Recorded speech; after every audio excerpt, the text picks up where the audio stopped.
Good evening, ladies and gentlemen. I am Purva Vaise Patil, and on behalf of the Yashwantrao Chavan Center, I would like to welcome you all to the Mumbai Dialogue on World Affairs. Today marks the 13th session of our series of this monthly foreign policy dialogue. We are very proud of the community that we have built through these series of talks, online and offline. I would like to extend my gratitude on behalf of our team to the people who have supported us and made Mumbai Dialogue what it is. We only hope to get bigger and better. The Mumbai Dialogue on World Affairs has been the Yashwantrao Chavan Center's effort to create a space for dialogue and discussion on public policy, foreign affairs and political economy with the aim of having foreign policy directives emerge from strong centers of influence such as Mumbai.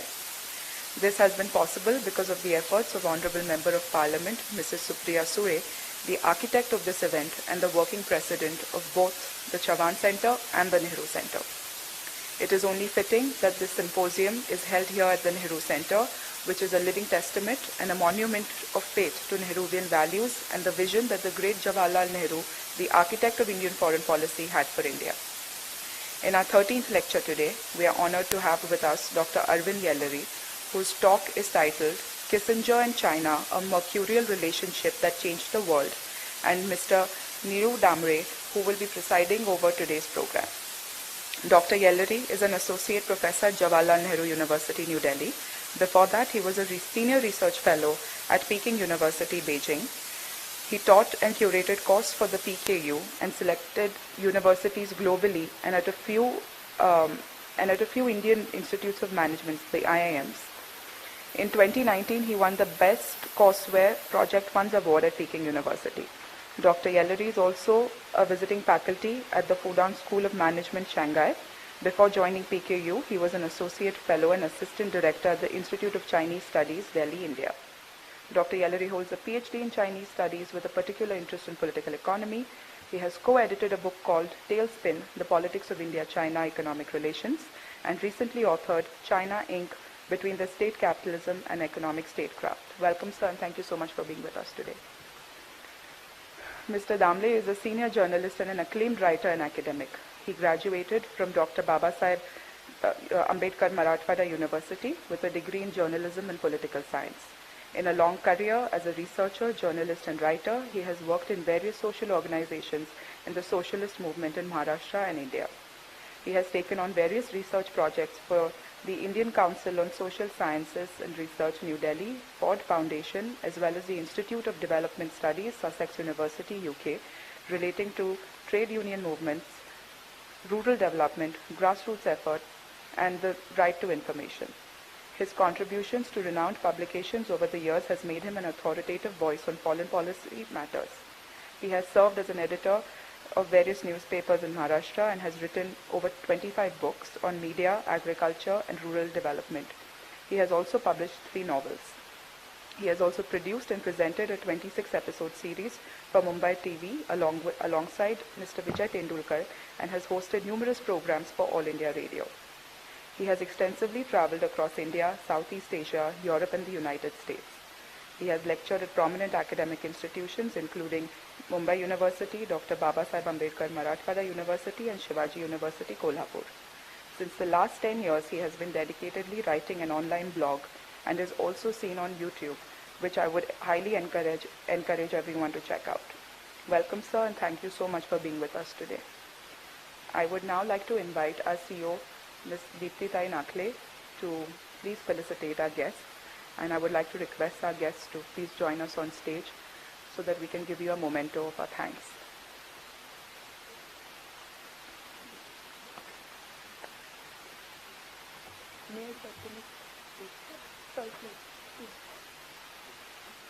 Okay.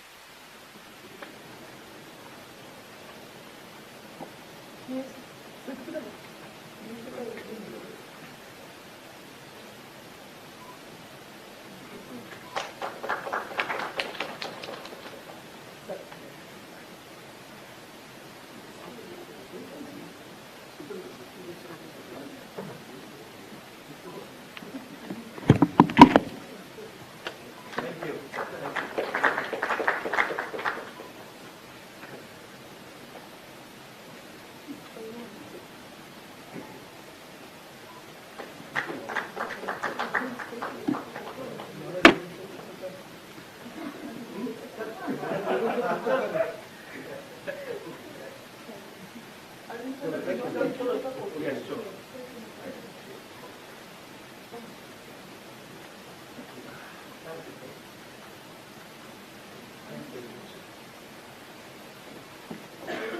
So without any further ado, Dr. Yelery, I would request you to please take it away. And once Dr. Yelery's presentation is over, Damle sir will give his remarks, and then we open for question and answer. Thank you. I'll switch to the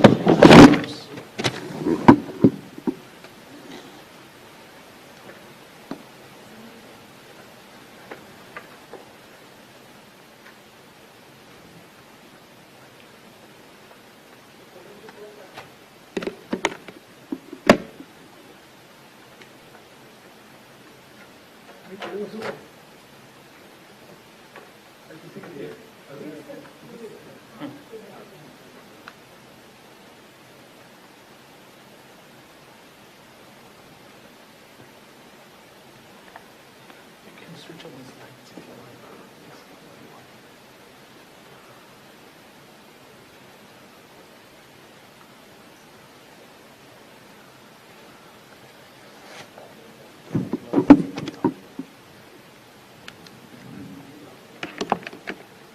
So first of all, thank you so much. Good evening to everyone. Thank you to Yeshwantrao Chauhan Center and respected Member of Parliament, Supriya Yelery, for inviting me for this.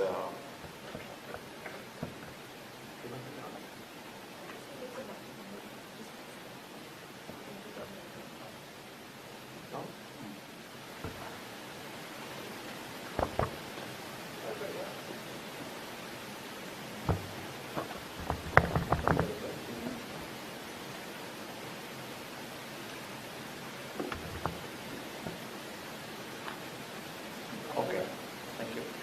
And the very onset, let me thank Purva deeply and Mridul, who has been, quite instrumental making me a citizen and a resident of Mumbai.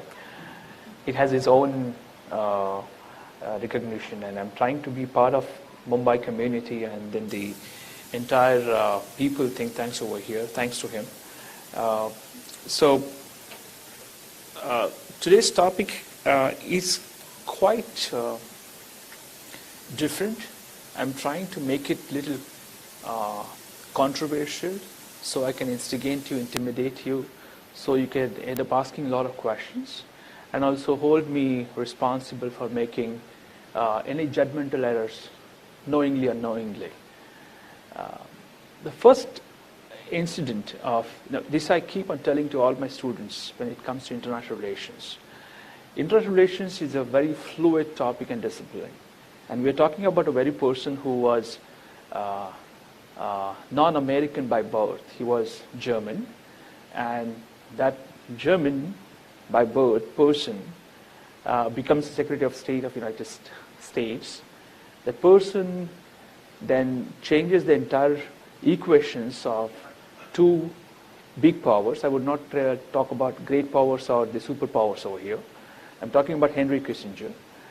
And that China, which Kissinger has turned into an adult boy, or something, who is going to claim his stake in global relations, has been trying to change the entire landscape of international relations.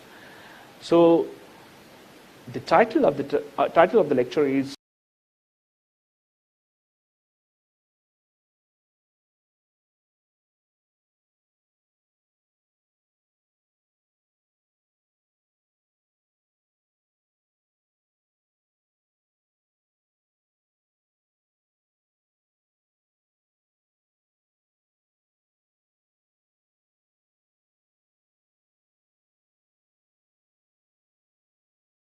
person to a country which is not coming from, right? But knowing at Kissinger's role in international, important to understand why somebody like Kissinger, who is he is seen as instrumental in. This was the one person who has who had a handshake with all the Chinese presidents, starting with Chairman Mao, Deng Xiaoping, the second semi-chairperson and the president, then Jiang Zemin, Hu Jintao, and the latest one is Xi Jinping. You would find hardly any one of that magnitude of a person who has lost it after his retirement in 77. 73 he got a Nobel Prize, very again distinctive area of it.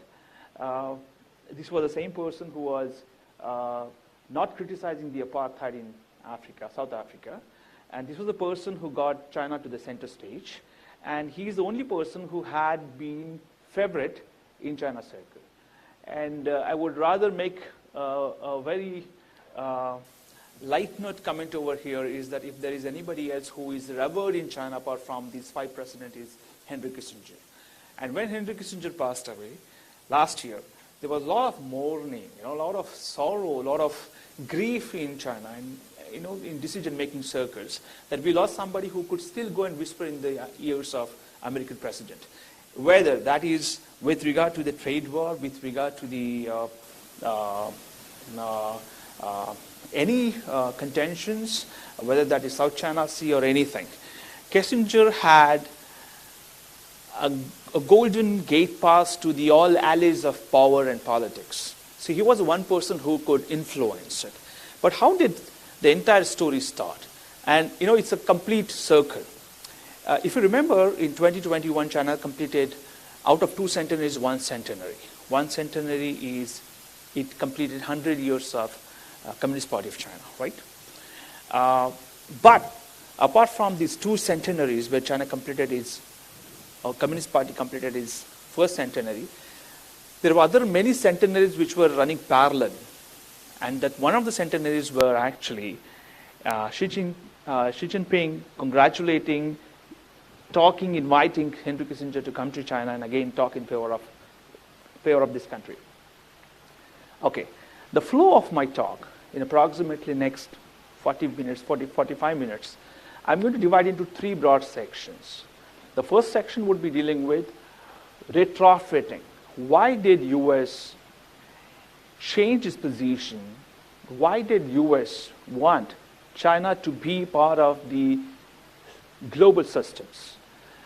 Where China was itself thinking itself as odd because of the communist origin, because of believing in the Bolshevik revolutions, following Soviets, Chinese were out and very odd over here, of odd fitting. With the big, heavy lifting, Kissinger and the Chinese leadership got China into the mainframe. That's why we call it retrofitting. That's the first section of our talk. The second section is a transition, when China learns to leap, moving away from the baby stepping, leaping. And China uses the retrofitting for its benefit, and China rises. Third section is inverting. I'm talking the same 3 subtopics. That is the systematic optics, structural change, and narratives. Same in inverting, the last section.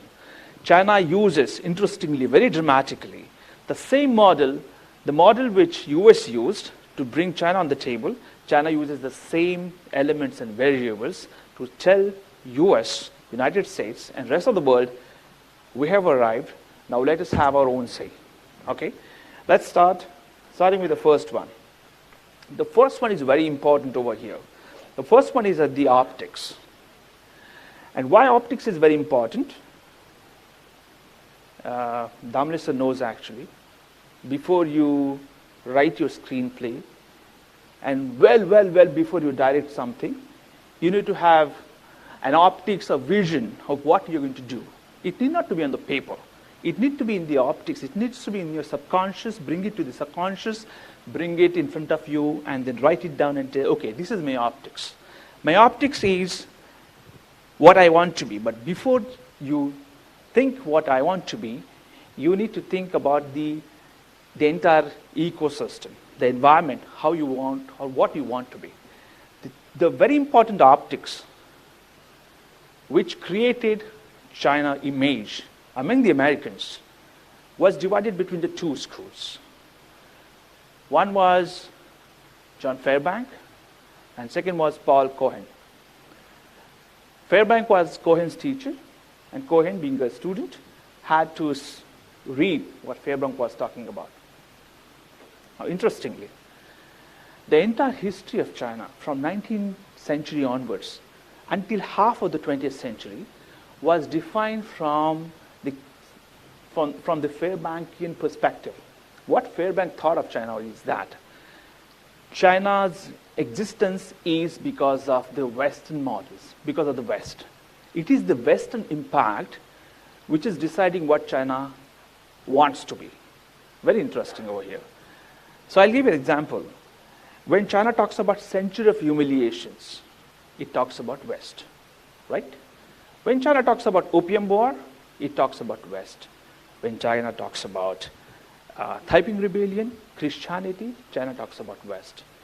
When China talks about Boxer Rebellion, 1899, China talks about the West. The China lost the identity of themselves to the Fairbankian school. It was the Fairbankian school which was telling the Chinese, hey, listen, you don't have a story. You don't have a history here. The West came, and that's why you got into the pages of history. It defeated the existence of China in the first place. The Fairbank was saying that it is we who internationalized you. You did not internationalize yourself because you did not have an existence. The Paul Cohen, student of Fairbank, takes exactly opposite stage. Why? From 1949 onwards, if you see in international relations, we'll talk very elementary sometimes and we'll really talk sometimes, 40,000 feet. But I'll try to fly in between and try to make you acquainted with a lot of these facts. When 1949, Mao established PRC, People's Republic of China, the West was looking very closely what this China is all about. Are each China a satellite of Soviet Russia? Or is China another, experiment ground for communism of Maoism, talking about agrarian reforms, not talking about the worker class, but talking about the peasants. What this China is all about. From 1949 onwards until mid-1960s, the Americans were clueless what this China is all about. What is China's metabolism? It's confusion. And those who were more confused would go back to the Fairbankian school and read that, oh, this China is the same thing. This China, the communism, talks about exploitations, and it is the same China which has been ruled by the Communist Party and says that, okay, because we've been exploited, humiliated, we need to stand up. Fairbankian school had absolutely whitewashed the brain of the Chinese to think that they had their own existence, and then the other contending European and American schools of knowing what China was about. Mid-1955, Korean War happens, and Southeast Asia, slowly Korea, they all start walking into the, Cold War zone. And Paul Cohen understands this is something different. If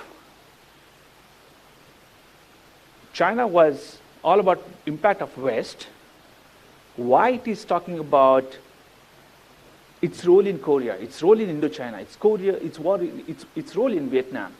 And then Paul Cohen comes with another thought. He says, no, to know China better, we have to read China.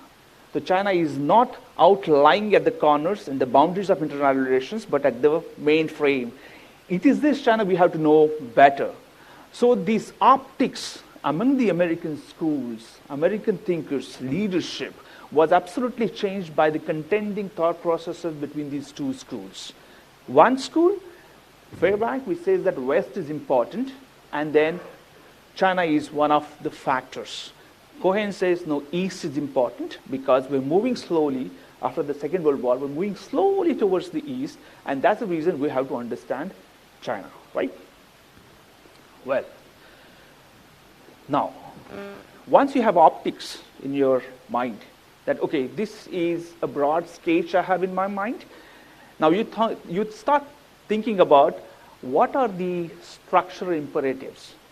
Okay, if you want to know China better, if you want to bring China in the mainframe, you need to have a plan, right? Now you have a story. Okay, you have a protagonist, you have all the other variables and players of your play in place. Now you need to think how you want to dramatize it, how you want to shoot it, right? In international relations, we call it structural imperatives. And what were the structural imperatives when US was talking about? It's SWOT. Okay? Okay, this is all about the weaknesses, it's about successes, opportunities, and threats. The Kohanian school gave the American leadership a fantastic scheme of structural imperatives. Why you need China in the center stage. And what they talk about? Soviet Russia. Why Soviet Russia? Interlocked chaos. From 1949 onwards, if you see, and breaking the relationship between China and Soviets over the leadership of about the Komintans, Americans wanted to take the leverage of the rift between the Soviets and China. And they wanted to keep Soviets away at an equal distance away, and so that they want to manipulate the international relationship, they can come at the center stage. Because of the Soviet Russia, and remember Soviet Russia was the one who were trying hard to shoot people out in the orbit and get more leverage and advantage compared to US. The first important thing in structural imperatives of the American optics was to contain Soviet Russia. The second one was Taiwan. Remember, 1949, after Chiang Kai-shek and nationalist government collapsed, okay, in Chongqing, today's Chongqing, and then the plight, and then they went to Formosa, Taiwan was formed, ROC, Republic of China.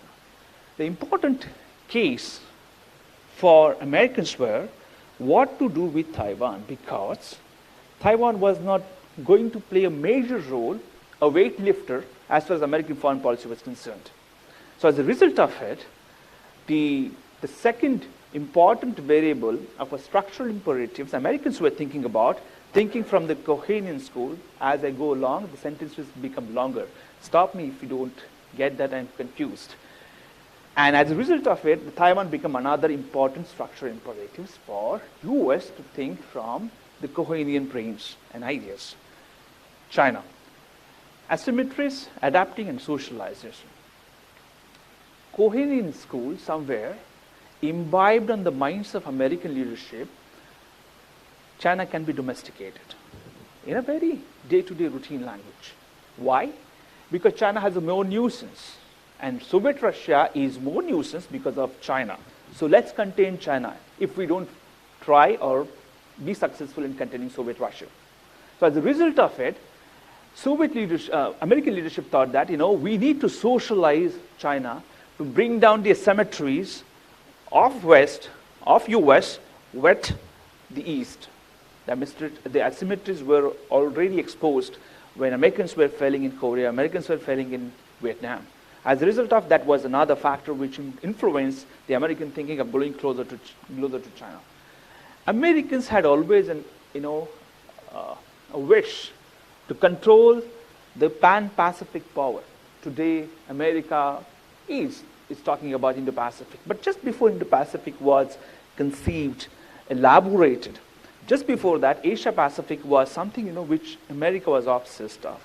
And it knew that it could make the relations across Pacific predictable and stable by having China on board. So once you have an optics ready, when you have a SWOT model of structural imperatives ready, the third important thing becomes narrative. Now you know that I have to do something. You know that I have to do something. I have to how to do it, but now you have to do the narratives. Simple story of a child when he wants to play cricket, want to buy a bat ball, he goes to his father and he creates his own narrative, convincing his father that why he wants money. The same thing happens over here. Americans have now to build the narrative. Build the narrative for two things. One, to tell the domestic audience why it is going for China, why it is going after China. One. Second thing, tell the rest of the world that why it is choosing China. That narrative is very important. Now, if you connect these three things, I have an optic, I have structural imperatives, I need narrative. Without narrative, I cannot move ahead. So the narratives start taking shape. And I'm quoting directly from Kissinger. Kissinger was playing an important role from early 60s. He was talking about China. And thanks to many things, one of the thankful factors that we did not have mobiles and we did not have direct flights. It benefited, but no other than our dearest neighbor, Pakistan. Pakistan was brokering this relationship between Americas and China's. And if you remember, any flight which was crossing continents to Japan, Korea, Southeast Asia, an American airliner would make a stopover in Pakistan for refueling. From these dates, the early conceiving of the possible marriage between the American interest and the Chinese interest started taking shape. In international relations, you never know what happens. Really, it is sometimes very unpredictable. So that's the reason I said, if we did not have a stopovers in Pakistan and then the mobiles, it wouldn't have happened. And Pakistan wouldn't have been where it is today. That story is different. Let me quote. There are 4 important steps, the narratives Kissinger created when he wanted to bring China at the center stage. First one, survival of China. The first important motive, I'm quoting this from his book on China, coming straight away from the horse's mouth, where Kissinger says, in 1968, the United States decided publicly and declared that they had a strategic interest in the survival of China. Americans wanted the survival of China. 1968, 13 years, when the rift between the Soviets and the Chinese became apparent. Now, you will be surprised actually what was so unique about China that Americans were thinking about survival of China. They did not want to let Chinese importance, or let's call it nuisance power, to go away. And Americans wanted to now breed it further. Americans wanted to manipulate it further. So survival of China was very important for Kissinger. If you want to make China survive, the next question comes, okay, you want to have a pet. Second question comes, how you train a pet, right?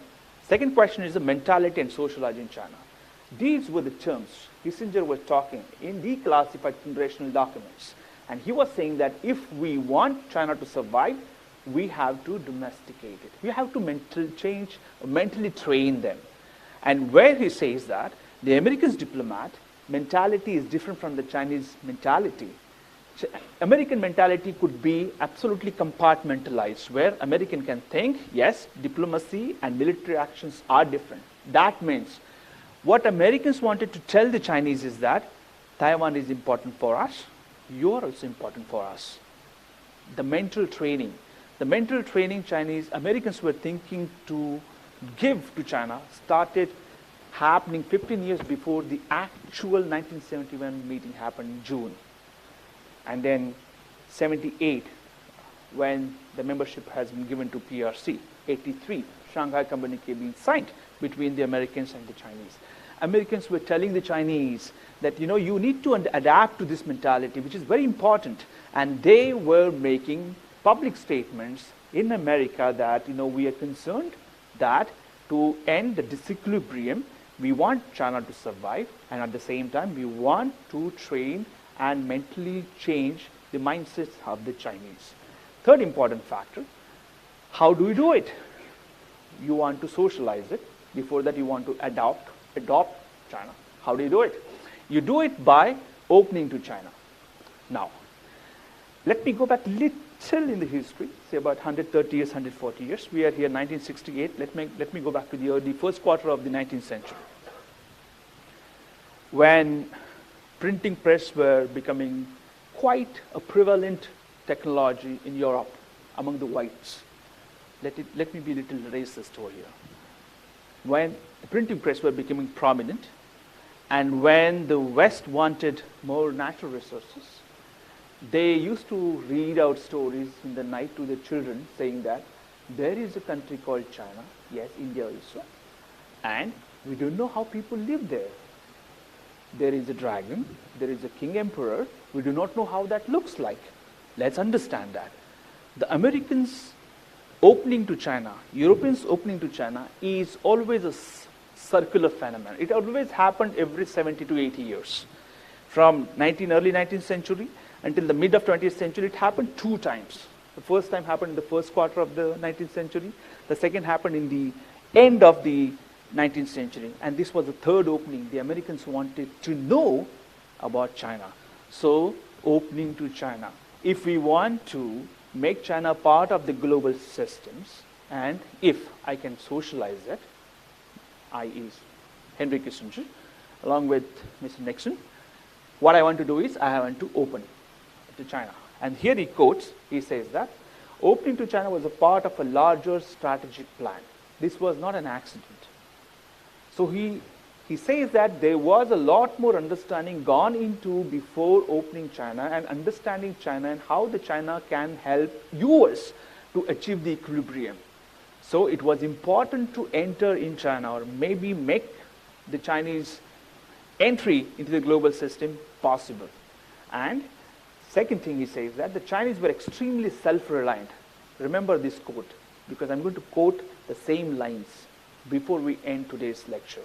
So let me repeat that quote. He says, the Chinese were extremely self-reliant and did not understand how American leaders thought their self-reliance would hurt their relationship with America. The Chinese were still not sure why Americans are coming to China. Because by this time, the Chinese were not dependent on Americans. So Chinese were absolutely thinking, what are we going to give back to Americans? But only it's Americans, specifically, Mr. Henry Kissinger knew what he wants at the end of the day. Right? So this importance of opening to China was very important, which is going to get converted into modernizing and liberalizing China. Very important to all of us. Since we all people fall into the category of Buddhijeevis, let me elaborate it more. Opening to China was the first step. But when you want to make China dependent on America, you have to modernize China, right? If you don't modernize China, it will never be dependent on you. To modernize China, you have to train Chinese to think in a liberal forms. China thinking in liberal forms starts tasting the best fruits and harvest of advanced industrial nations, technology, trade, investments, then China is automatically coupled. Okay? It looks little engineering and bit of, very scientific, but this is how the Americans were thinking.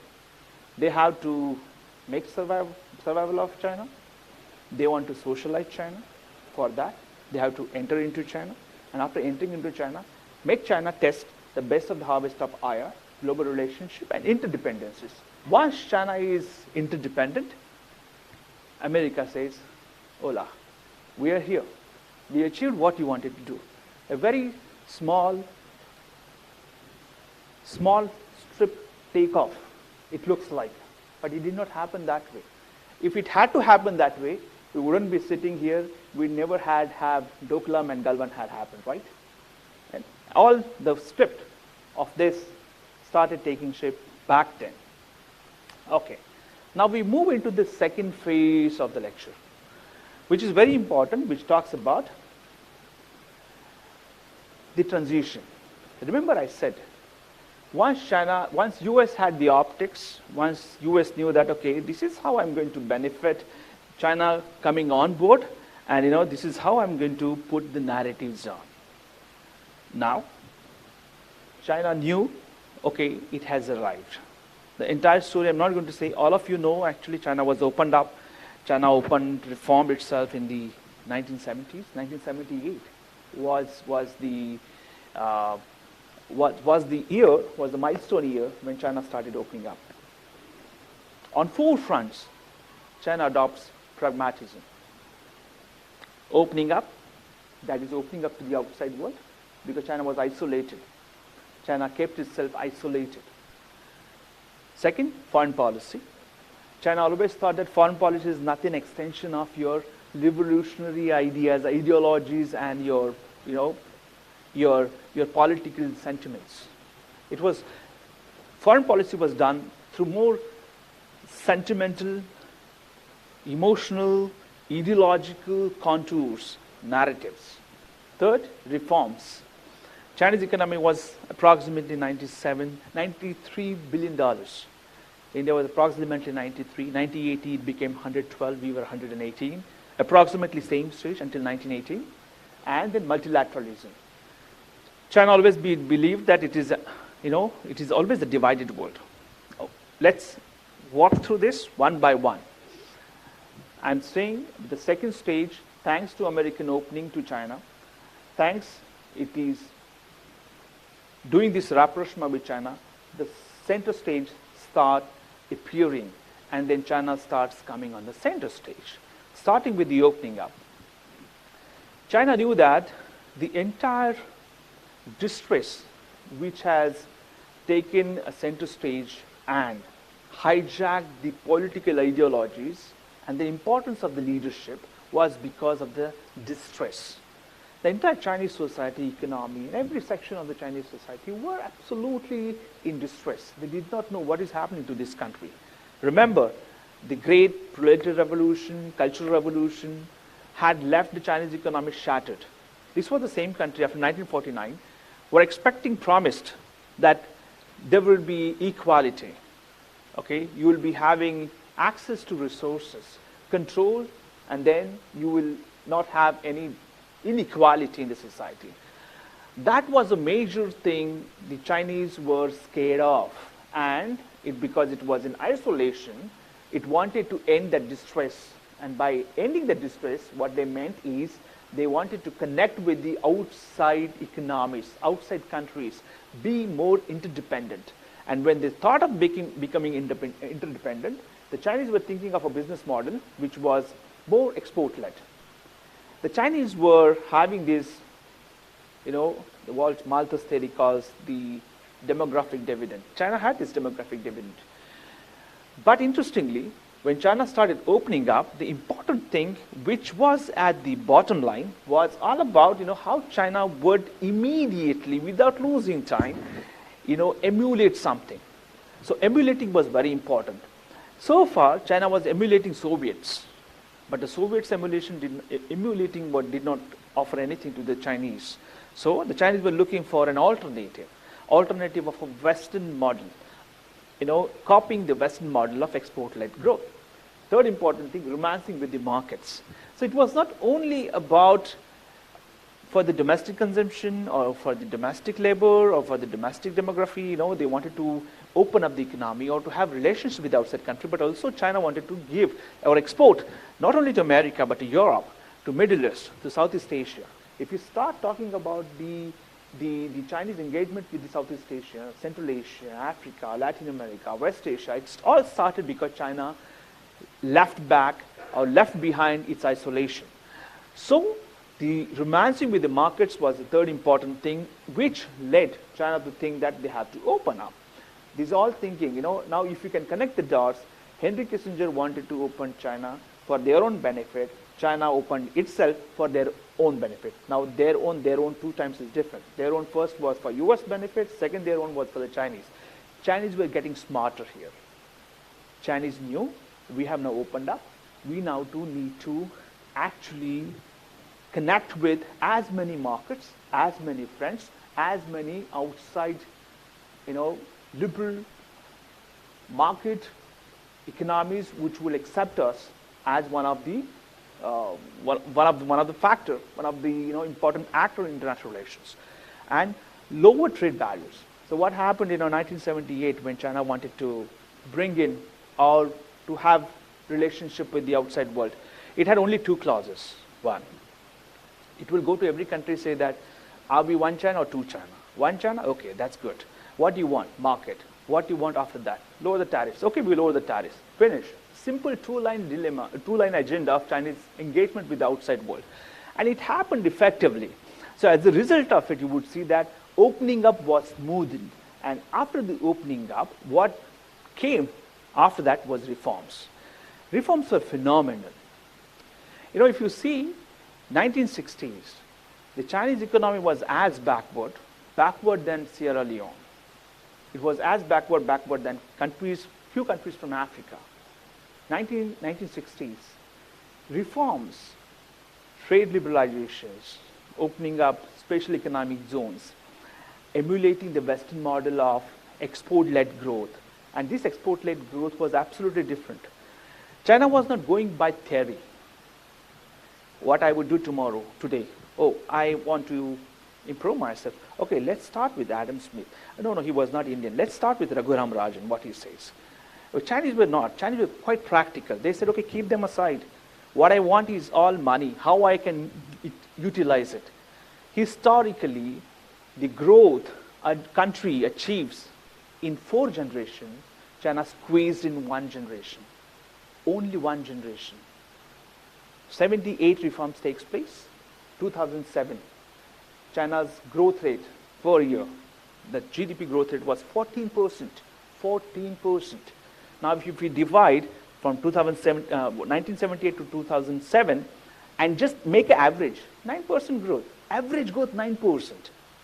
China could do that. And to end the status that we are not as backward as in African countries, we are now economically powered, so we can challenge people. We can challenge countries now. Second thing, decentralization. Remember one thing, why China sustained, did not perish. It was also the American interest. It was also the non-Asian economic interest in China. But at the same time, the China adapted itself. There were a lot of liberalizations were happening in the world, in 1960s and early 70s, right? Poland did, Czechoslovakia did. A lot of Eastern Europeans were doing the opening up. But why did China do it? China could stimulate it and control it. They decentralized it in a shock, in a gradual system, in a gradual way. China opened up something, then they went to the next stage, they went to the next stage. As a result of it, China was learning from its own mistakes. China was standing up. Next was regional development strategies. What happened post-Mao? The coastal regions were first opened up. Okay, then the other regions were opened up. Now, if you connect, the Chinese were requiring FDIs for this thing. Americans were giving the FDIs. I remember a story. George Bush Sr. wrote a book. And in that book, because George Bush Sr. was in China in 1976, and then he was appointed back in 1984. George Bush Sr., same person who invaded Iraq and the war. He wrote in the book, George Bush Sr., after 78, we, America, started investing in China. I was very sure by 1984, we will be benefiting in bilateral trade. And we will, win the socializing China or bringing China to the main forum of global relations. But if you see the trade figures in 1982, the Americans were losing to Chinese. What Kissinger, before retirement, 1977, thought of socializing China, bringing China to the center stage, and America is going to win the war against everyone. Soviets, with the Western West Asian powers, with the Cubans, everyone. But the things started changing over here because after opening up, China could maximize the benefit of these FDIs in converting some of its regional pockets as attraction, so that FDIs keep coming, and then Americans kept on investing in these places. I'm talking Americans specifically because it was this period of Cold War, at the height of Cold War, when Americans were still selling arms to Taiwan. when Americans were still trying to figure out what happens to the strategic arms reduction treaties, it kept on investing in China. It was not selling arms, mind it. It was giving investments. That is what China wanted. China was getting more smarter by degrees, smaller degrees, per capita income. Now, if you see that, the per capita income, the way that it has increased, China is still, in the 80s, as far as the per capita income is concerned. But, this is the country which claims we have pulled out 900 million people out of poverty, absolute poverty. Now, I'm not here to praise, but I'm giving you the contrast, what China was talking about, all thanks to Henry Kissinger. Kissinger wanted China to be in the center stage. China comes to the center stage, and China starts dictating, now I want to change this, I want to change the script. It happens in Bollywood also, no? You get the big star and he says that, no, up script change kar do. 2 lines yahan ka wahan kar do, and I want this actress and I want this theater to release the film. China was trying to act like that. Going to the next one, foreign policy. Now, interestingly, China was trying to get at the pole position. Remember mid-1960s, Americans were telling what China is made for. In 1950s, Soviets were telling China what you are made for. In 1980s and 90s, China was telling everyone what we are made for. Let's try. Let's have some kind of arbitration over it. Let's have a convergence over it, and let's see where we stand. Quick run into these things. To preserve China's independence, the first important thing, what China picked from Kissinger's work plan. Remember the first work plan? Survival of China, right?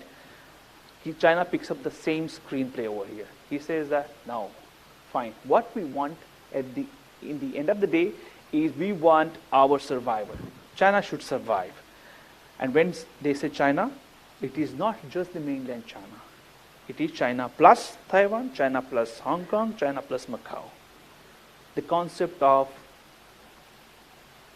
Akhand China, okay, for them. This was something, who catalyzed it? Who did this? Mr. Henry Kissinger, who brought me to Mumbai and talked to you about him. We remember him. Still he's in the grave, but we still remember him fondly for doing this thing. Second thing, lying low foreign policy. In 1980s and 1990s, when China was developing, China was trying to accelerate its growth, the Deng Xiaoping says that, don't need to be smarter. You need to be wiser. What he meant, you need to lie low and don't make noises. So you'll be picked and you'll be blamed for something. The lying low foreign policy worked so well for China because China slowly gained the momentum, traction, to come in the center stage. And that helped China tremendously. Harmonious world, peaceful rise of China, because Hu Jintao, Chinese say this thing in secret, China fondly remember Mao because he created PRC. They remember Deng Xiaoping because he introduced reforms. Jiang Zemin because he was a taskmaster. He was a very strong headmaster in China. Hu Jintao, he could hardly open his mouth. And then Chinese call it, those 10 years are lost years. 8 years are lost years for China. But Hu Jintao did one thing. He came up with one smart phrase which China could use it. He said, let's build the harmonious world. And then he attached a term saying, for harmonious world, peaceful rise of China is very important. And this term became very important because first time China started using the term called rights, RIC. And that changed the entire art board for China. Now the art board was talking about the rights. The new word which actually Deng Xiaoping was even hesitant to use. And as a result of it, the core diplomatic objectives of China, comes with a lot of the sprouting of small but important variables of foreign policy making. And China could think about these variables because it was standing. It was rising, and it was making its position visible, determinant in global affairs. It starts with economic development. Second was reassurances. China wanted to reassure the world community that we are aggressive but self-sustained, but we want to rise peacefully.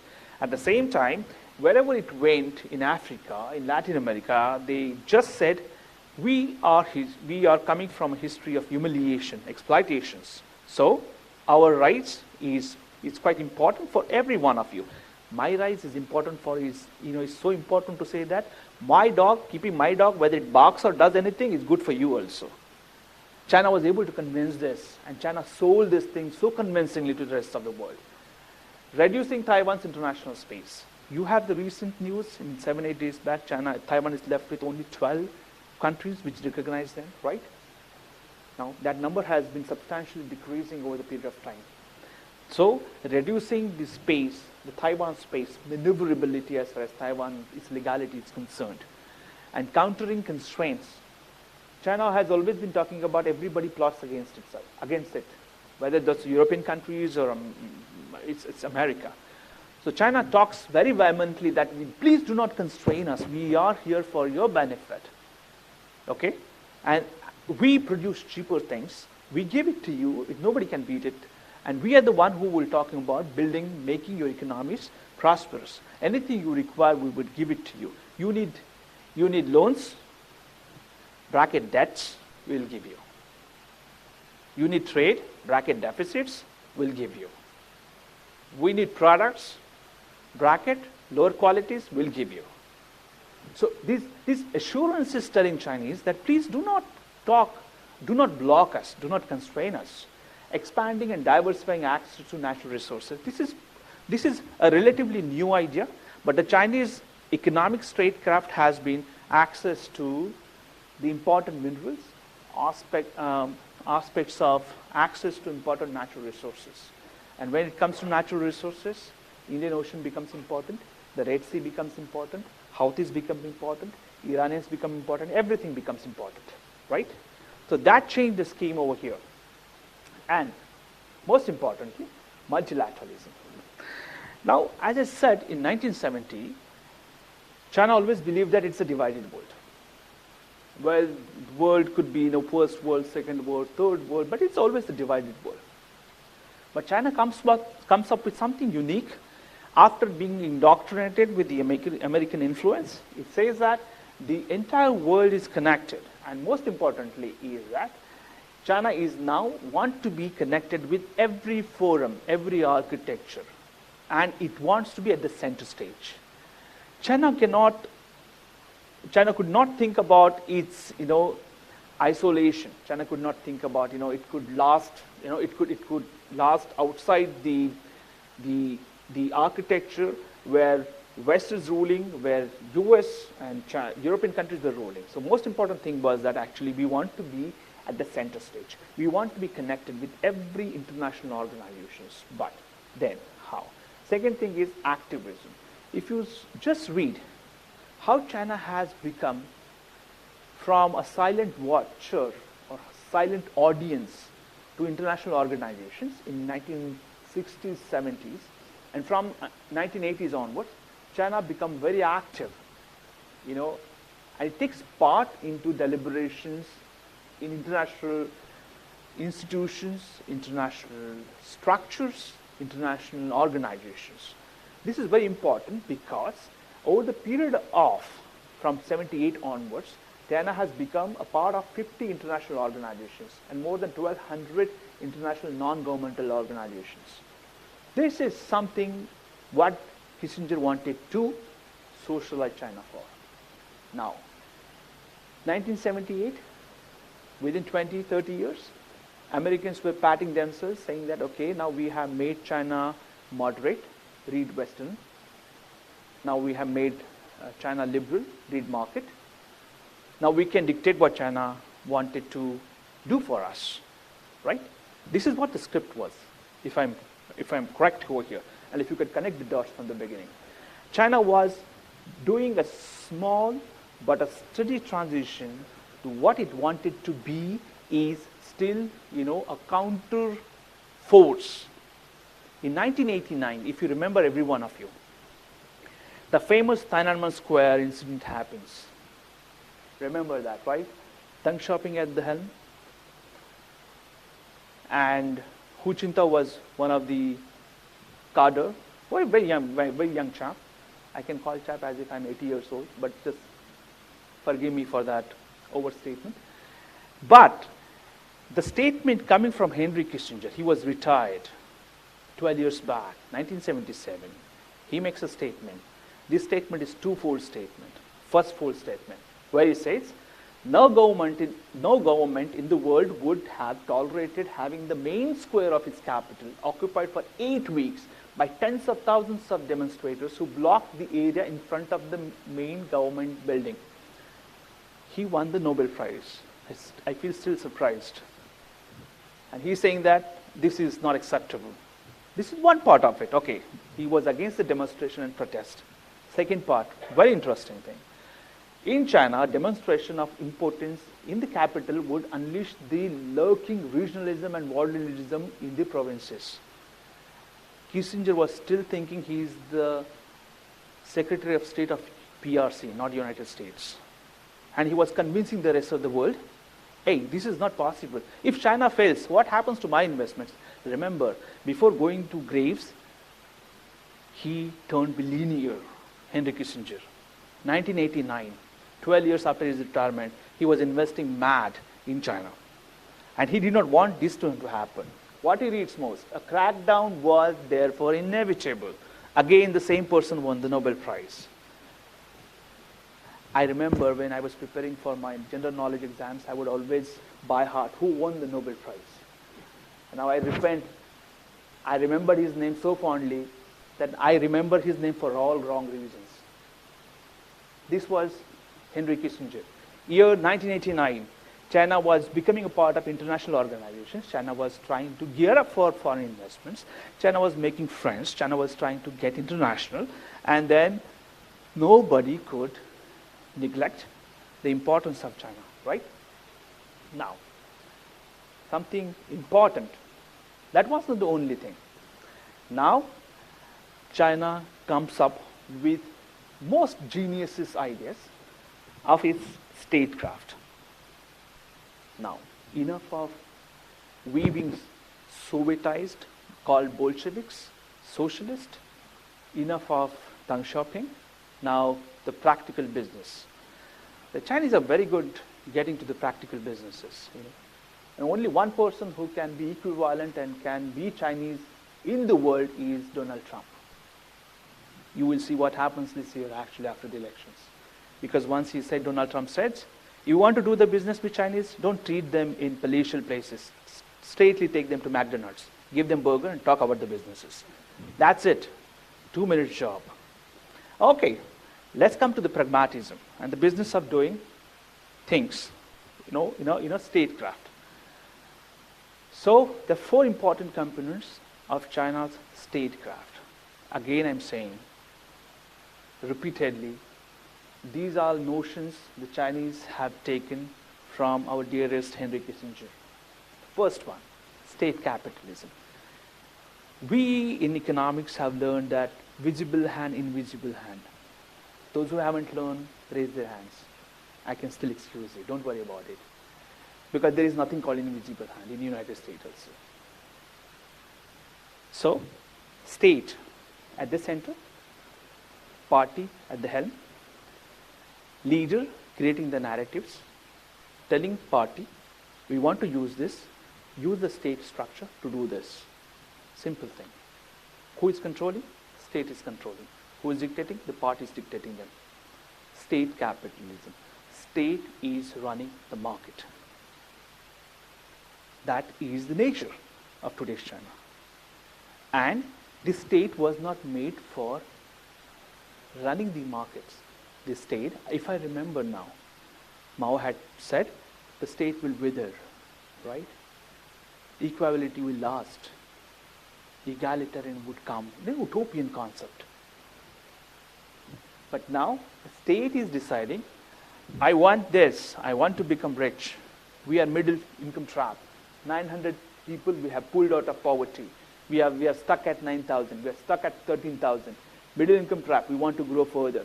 State capitalism becomes, the driving force of China's statecraft. The Chinese state wants now to listen to the party and say that, okay, we want to change this thing forever. Second thing, economic statecraft. Well, if the state is at the center, what state is doing? It's a capitalism. It should let the market play important role. But it is the state, again, intervening in economic restructuring and bringing forward the geo-economic proactivism. Wherever there is an economic interest, you take any corner of the world. I'm not saying anything new over here. You might have read this thing from a number of sources. Any investment distantly happening in any corner of the world today is controlled by the Chinese. There is no free flow of capital. There is no free flow of even human resources. Chinese state wants to know everything. Every Chinese company today, the memorandum of associations, there is a clause, a new clause, that you have to have a party members. So there is nothing called, free flow markets, free flow investments. Economics, as envisaged by the state, decide the structure of transactional relationship. Right? Important thing. Third, the shift to a strong nation diplomacy. When, if you remember the famous quotes, to get rich is glorious. Deng Xiaoping never said that. Deng Xiaoping said something else, but it was interpreted out. Or maybe revolution is a party is again something when leaders did not say so. But the entire focus of 1978, when Deng Xiaoping was talking about opening up, he was telling people that please, you will get rich. You will control money, capital, and then you decide what you want to do with it. You want to keep it with yourself, you want to reinvest it. How much you produce, your produces, how much share of the produces from the agriculture field, or the yield, you want to keep it with yourself, you want to sell it in the market, right? That was called a prosperous China. And that prosperous China was shifted to strong China. And that the famous statement in 2009 made by the Chinese leadership, where it is said that you have to do anything possible to pursue your interest. This was absolutely different from the Deng Xiaoping statement about, you have to hide your strength. The new leadership, the new China was talking about, you have to be proactive. You have to be assertive. And assertive, in Chinese case, we have seen assertiveness in South China Sea, assertiveness in territorial claims, assertiveness when it comes to global financial institutions, assertiveness when it comes to freedom of navigation, assertiveness when claiming the oil fields, rigs, assertiveness. So much of assertiveness. The China turns strong nation. The alliance system with Chinese characteristics. Very simple and very important over here. And many of us do not understand the nuances of it. What do we think? We use the terms alliances, networks interchangeably, right? We are so fond of using things interchangeably. Anything can interchanges. Chai can become a coffee, can become a tea, and then again can become anything. We are so fond of interchangeability. But in Chinese case, that interchangeability is a strategy. They want to keep things optically unclear. When it comes to alliances, when China says that we want to build alliances, they meant we want to build networks. What is the difference between alliances and network? There is a liability in alliances, right? If I have an alliance, there is an ethical liability. What is network? No liability. I'm free to walk out, right? China started building alliances which were actually networks. It did not want alliances. Why did not want alliances? Because Chinese history did not believe in alliances. Tianxia, the tributary system, were there alliances? There were no alliances. The Chinese knew that they have to hold upper hand. The world is absolutely hierarchical. We are complaining a lot about India, it's a hierarchical society. But look at China, communist society, still much more steeply hierarchical places. It is said in China that Mao washed everybody's head, bleached everybody's head. there is no class, but there are newer class emerging in China.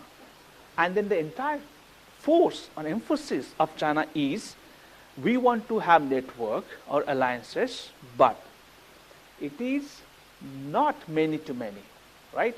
I mean, in alliances, everybody is equal, stakeholder. If there are 4 members in alliances, 1 is equal to 3, 3 is equal to 1, 2 are equal to 2, right? That makes sense here, right? But what Chinese did? Chinese said, no, many to 1 is the equilibrium and network. So all of you, because I want you to move to left and right, stand straight. It's me. So the network China wanted to create its own unique identity. China plus many countries. China always wanted to create something, a network and alliances which China wanted China plus. Centrality. Don't forget this thing. I'm talking to you as if you're all my UOG students. Pardon me. But that's the excitement. So China wanted to create an alliance system, which was actually a network. China wanted to run away from the responsibility, taking accountabilities. And this China created, thanks to Henry Kissinger. We slowly move into the third thing. Many of you are Maharashtrians, right? तीसरा आणि शेवटचा अंक. But very important here. Because you're going to invert. You're going to invert something. I think this is more fascinating than making a movie. Now what I'm going to invert here? Optics. Remember my slide number 4? Back to optics. After Henry Kissinger holding China's hand, trailing baby steps, turning into an adulthood, and then China taking it forward, sprinting it out, knows its position and centrality in global affairs. And it grows so strong, so tall, and so sprintful and active that it develops its own optics now. This optics is, again, remember my slide number 5. Little bit of change. I spoke about Cohen and Fairbank, right? Now what happened? Interestingly, a drama arrives, okay? This is the Cohenian school which made China at the center of international relations, right? Now China replugged that Cohenian school and say that, oh listen, we are not only at the center, we are at the top, the Tianxia. We are not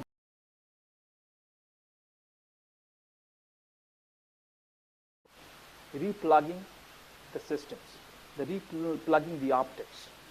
The China keeps feeding in you through its network of television, newspapers, and its friends, networks, which keeps on telling you that China is everything. China is the oldest, China is the brightest, China is the cleverest, and everything. You take mathematics, China is there. You take patents, China is there. You take sports, China is there. Go to Olympics, China is there. Wimbledon, China is there. Australia, China is there. Everything, China is there. And you forget about, hey, what is this? China is everywhere. So China replugs, takes the plug out of Cohenian school, replugs it, and now you see that the Cohenian school is speaking in Chinese and telling you, welcome. It is China. The world is China, nothing else. Okay? Fairbank school. Remember what Fairbank said? It's a Western impact which brought China to the frames of international relations, right?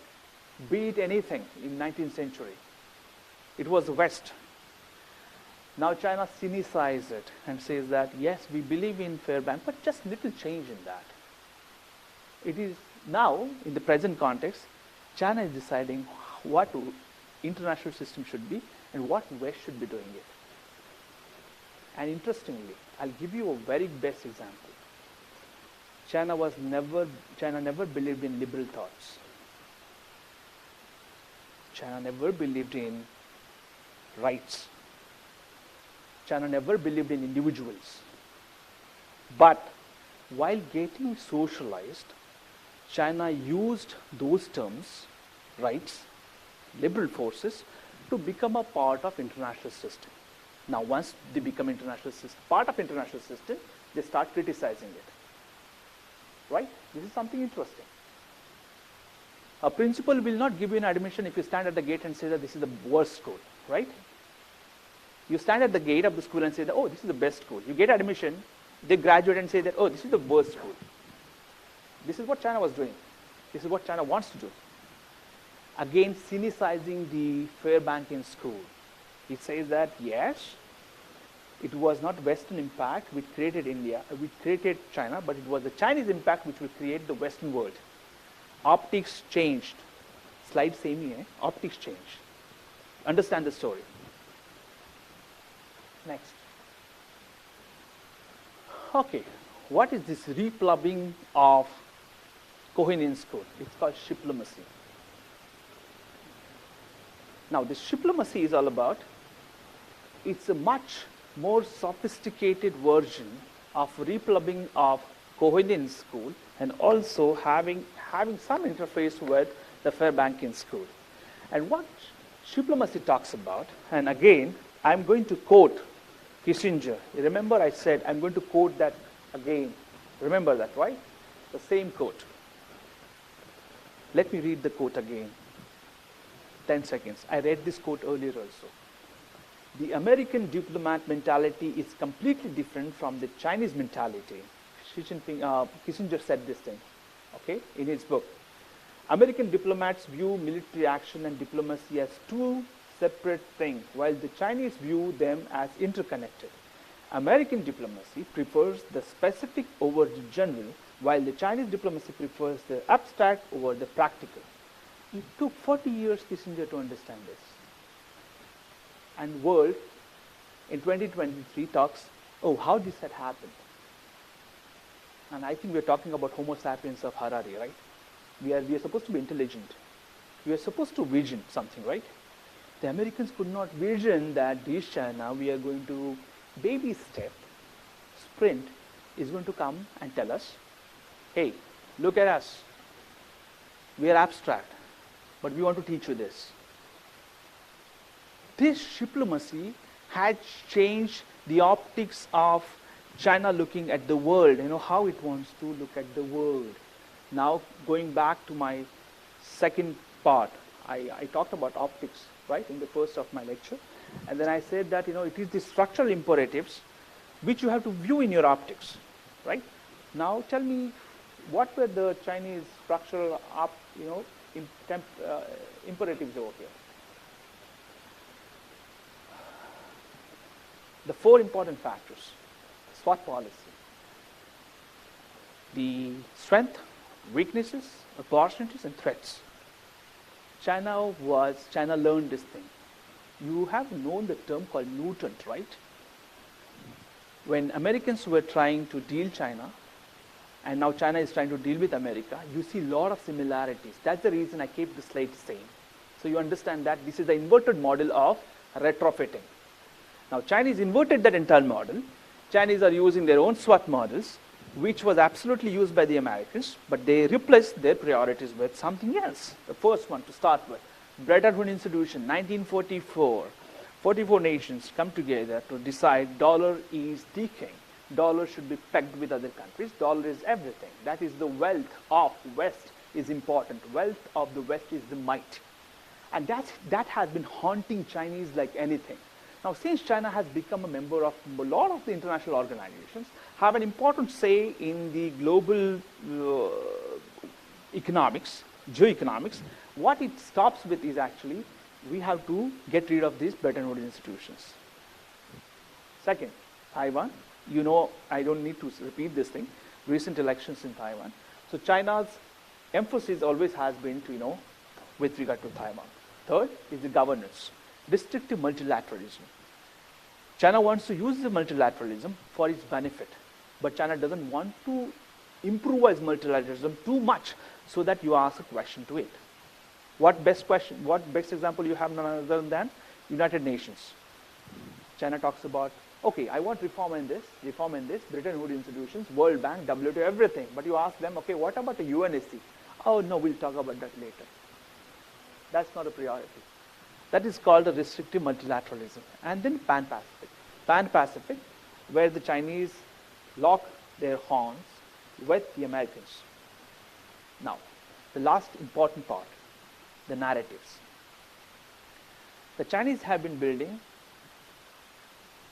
very interesting narratives to bring back them on the center stage, to deliver the SWOT, okay, deliver the structural imperatives, and to fulfill the optics through number of things. The ends justify means. So ends are very important. What are the Chinese ends? First, reorienting the Western liberal order, as said. The Chinese are saying liberal order, it's okay, fine. If it's a liberal order, why you are keeping us outside the world systems of finances, world system of transactions, world system of technology sharing? So Chinese are using the liberal variables to criticize the West. Wolf warrior. Wolf warrior is something Chinese diplomacy is now known for famously. The term was used to say that the Chinese has always been reactive and has been always punitive when it sees it has been cornered. But the diplomacy has been turned as a wolf warrior. Neo-isolationism and Kissingerian exceptionalism. China today wants to go back to isolation. Coming back from isolation, having trade relations, interdependencies, but now China wants to go back, isolate itself, to say how different, how unique they are, and so that they want to preserve their identities, economic security, cultural security, and other things. And moral realism.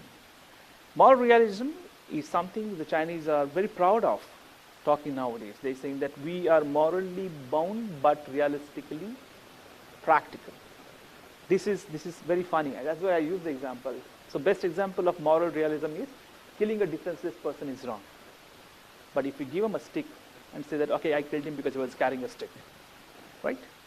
The moral realism China wants to teach all of us. That is the narrative Chinese are building, okay? Now, next one is if your ends are clear. It becomes important now, what are your means? Now, if you try to judge the means the Chinese are adapting are the principal axis of today's China foreign policy. Under Xi Jinping, it still talks about the ideology. The whatsoever returns, two whatsoevers. Mao was the one during the Cultural Revolution, the first whatsoever word, the term was used. Whatsoever our chairman says and whatsoever he does, it's fine. Now, Xi Jinping comes back to that in 2009, as I repeated earlier also. He says that we will actively pursue what you can do, what we can do, what we should be doing it at the cost of anything. Third thing is new multilateralism. This is again a statement. 19th Party Congress 2017 where Xi Jinping says that dialogue without confrontation, partnership without alliances. We can have a dialogue without confrontation and we can have alliances without alliances. Remember I said that? The Chinese uniqueness of alliances, Chinese do not want to be part of alliances, but they want to have partnerships. Chinese want to have the transactional relationship, not relationship which will bind them morally. And I think this is my so-called last slide.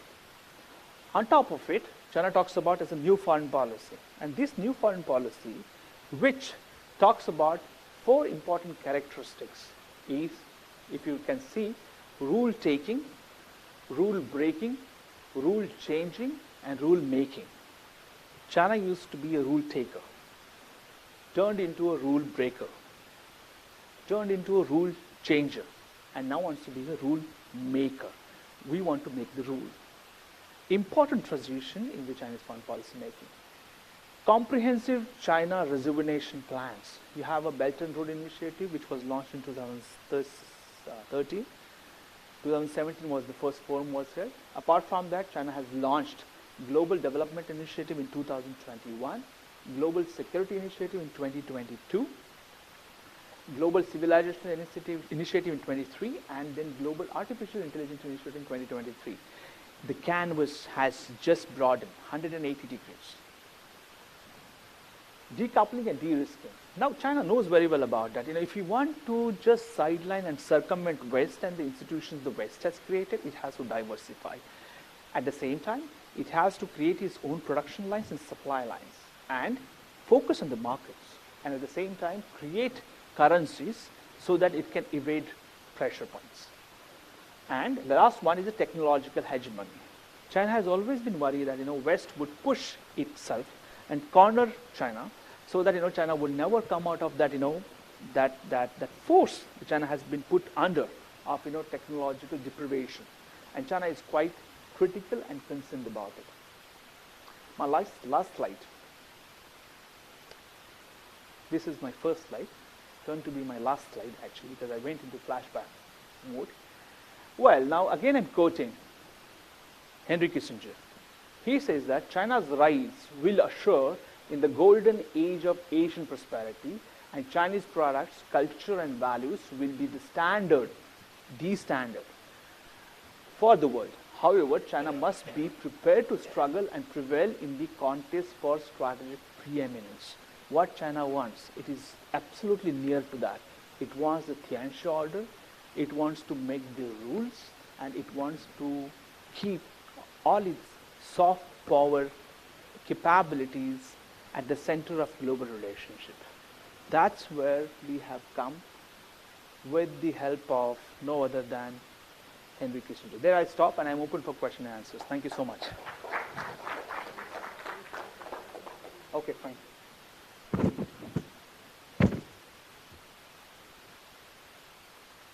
Thank you. Thank you, Aravind sir. That was a rather comprehensive, detailed history of China and the US. I would now like to invite Mr. Damle to give his chairperson. Yes, you are. And then once Damle sir is done with his remarks, we will open for questions. Thank you. No remarks. We know how China has come up. It's as if it was the vision of Kissinger. Kissinger thought of China to be the future leader, and China has come out.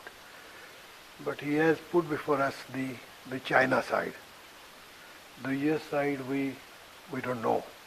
Anyway, it was very enlightening lecture. I enjoyed it. Lots of notes on my side. Now it's open. Now question answer.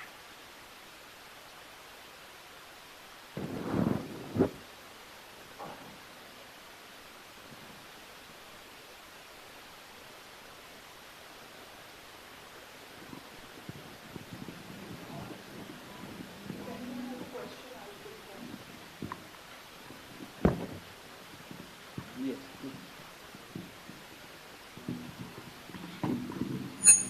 Yeah, good evening, everyone.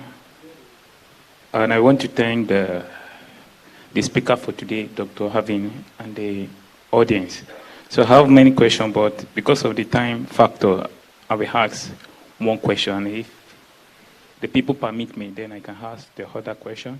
So the first question written here regarding the diplomatics between the China and America, because we thought for America they use military and China use practical. So can you emphasize more, like you give example in details, in deepers, because I want to know on that diplomatics which Kissinger brought.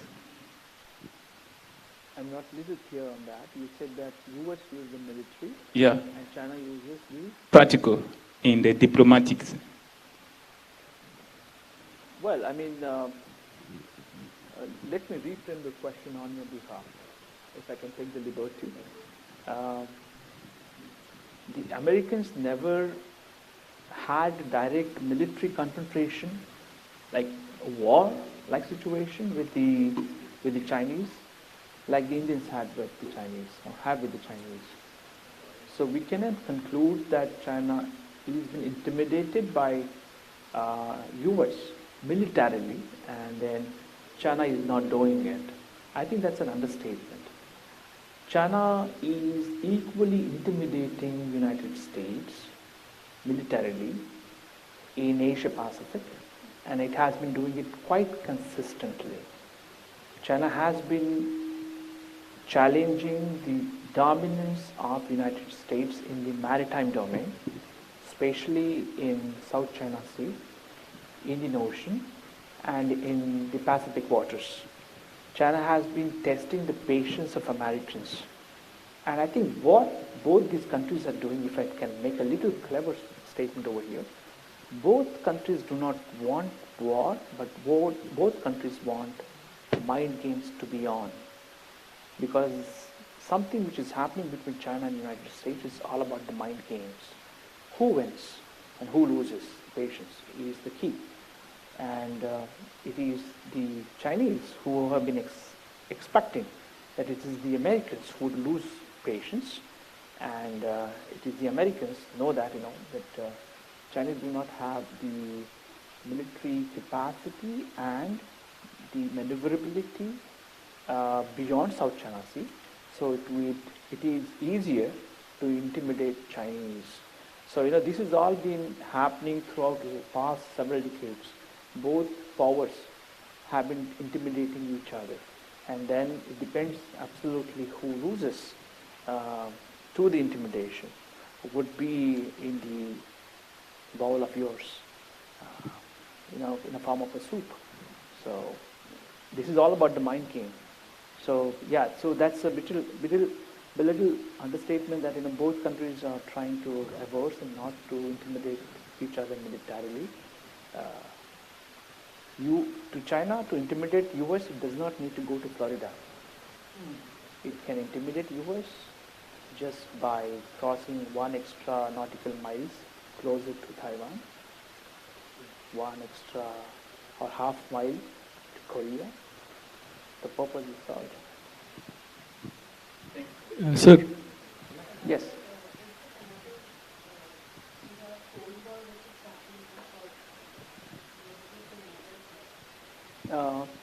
Visibly, the Cold War ended with the fall of Soviets, but Cold War never ended to me.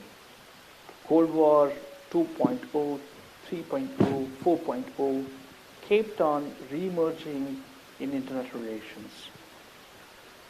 The actors changed, the situations changed, and as a result of that, it will be unwise to say that the Cold War is one definitive period, and after that Cold War did not exist or does not exist.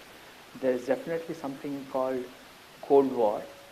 If not, we don't like a war called lukewarm war. Cold War is the best thing to use the term, which is being still existent among many powers. And if you can see, I'm not calling China major power also, great power also, forget about superpower. China is just a big power in East, and I think it is challenging. It knows somewhere that it has been trapped, and it is trying to jostle more fiercely than in the history. so one question. We missed India in the entire discussion. And as you mentioned initially that India and China were quite close to each other in the initial period before China took a big leap. Yes. What do you think? Why didn't Kissinger really, concentrate on India also at that point of time? Or did he feel that that's a more greener pasture? So actually this is a complex scenario to it, but I can give you a shortest answer in 2 minutes. Henry Kissinger was most fascinated with the Newton's third law of equidistance and pursuing transactional relationship. As Kissinger was getting closer to China, India was getting closer to Russia, Soviet Russia. And as Kissinger was refilling his flight through Pakistan playing an important role to have a marriage between the Chinese and the Americans, India was out of question. What it fed into, that Kissinger's unwise thoughts of the centrality of India in Asian context. If you read the recent articles and statements Kissinger has made, we feel that this is not the same statesman who had advised Nixon and then the subsequent U.S. governments to develop close ties with China, Pakistan, and also with Soviet Russia, but minus India. So this is something we have to think about. With the question where India stands, as the close relationship between US and China started flourishing, it had to happen at the cost of something. And then the cost of something was about the cost of non-aligned powers, the cost of global south, because China was ready to forget about the principles of non-aligned moment, the principles of third world, the principles of global south. And I think it was this time Henry Kissinger was successful in socializing Chinese brain, and especially after 1962. 63 and 64 was Nixon making the tour around the country, and he was making statements that we have to keep equidistance between PRC and Taiwan. And 62 the border war happened between India and China. And then from there on, the Chinese changed the equations and convinced the Americans that if they want to, because then subsequently in late 70s Vietnam happened. So it was this history of chaos which kept US looking China as a pivot and tried to use China as a vantage point against the Soviets. So in the entire checkerboard, India was forgotten, India was sidelined. And what drives China at the height of the global systems was it emulating the model. It is giving the West and the best alternative that it can feed the liberal world globalization. In China, India is sidelined. And that's the reason actually. And I think it is not by accident, it is just because the sequences of way it happens. And it is the same country, US, which talks about the Quad, which talks about the Indo-Pacific, and I think it's more fondly in love with India than ever. It talks about, this is China. And I think we should tell them, okay, yes, and this was your Kissinger and this was your China, right? 1960s and 70s. So I think that contrast can be explained in that way.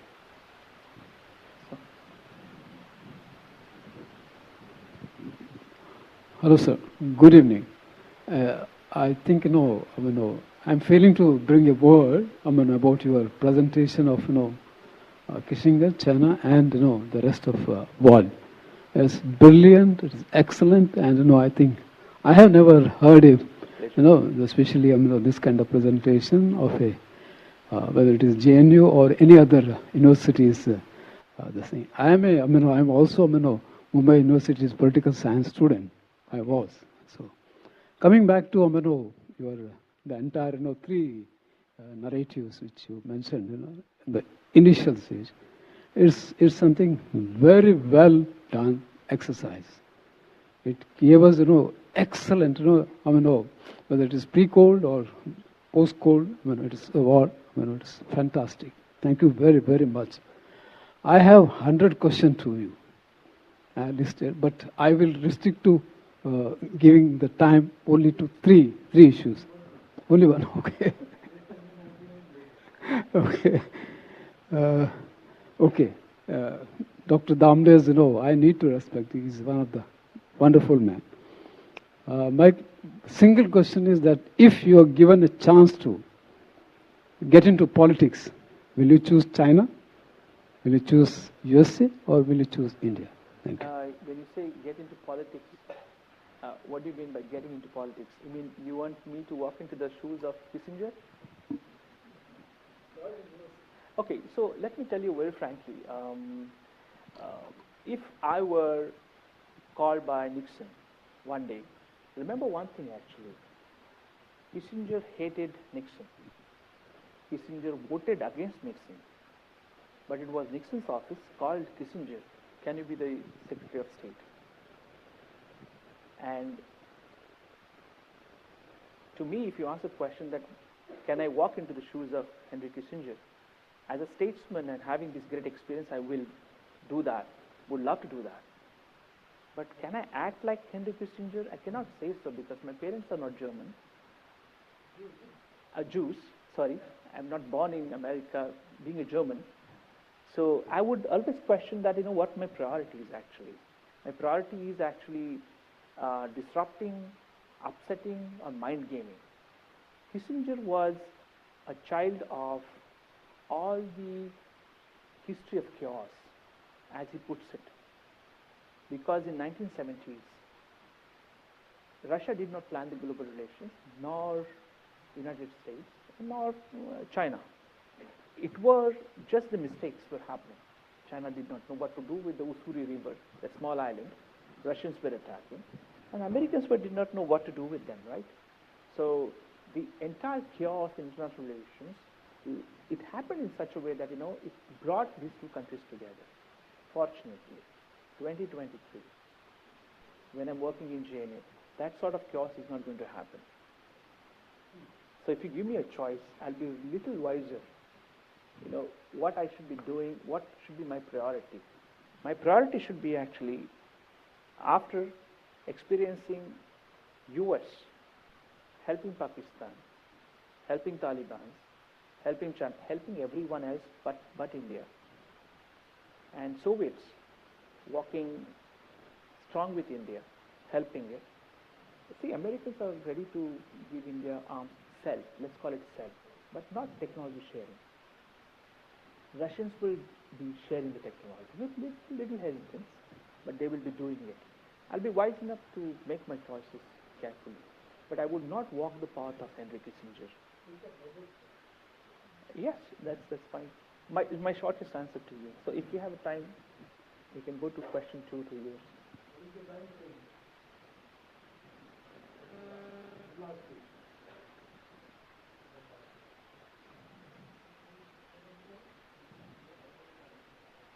Question from students?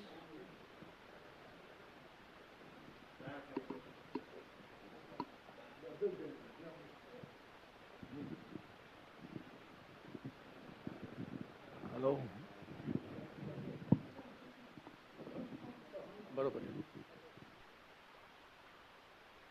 Hello, sir. My question is there regarding this trade war between trade war between America and China. Yes. What is going to happen in future? Because Trump is going to come again. That is what is said, I don't know whether, but it is said like that. And how it is going to affect the world. From 2017 onwards, 6 years on, the trade war has not subsided. Rather, more contours of frictions have appeared. In 2017, when the actual trade conflicts started taking place, more escalation took place, it was all about tariffs. It is all about deficits, right? In 2023 and 24, we're in the 7th year, nobody's talking about deficits here. Nobody is talking about tariffs here. We are talking about rare earth. We're talking about supplies. We're talking about critical technologies. 6 years on, China bought more Boeings, more Airbuses from the West, right? China bought more etching machines for chips from the West.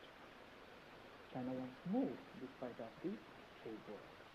But the nature what China wants from the West has changed. So there will be more escalation, more conflicts with regard to trade war is concerned. It is not only the trade and merchandise. It is about the know-how. It is about the technology. It is about the sharing. My last slide, Kissinger said, why would West give to China something which it has earned for centuries, right? This is the only Kissinger who who socialized China was saying that, right? So my prediction, it is absolutely wrong. Being in a social science, you cannot predict, right?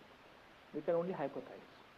So I can hypothesize that there are different contours are yet to come, as far as trade wars are concerned, and this is only getting fierce, because Chinese would never forget.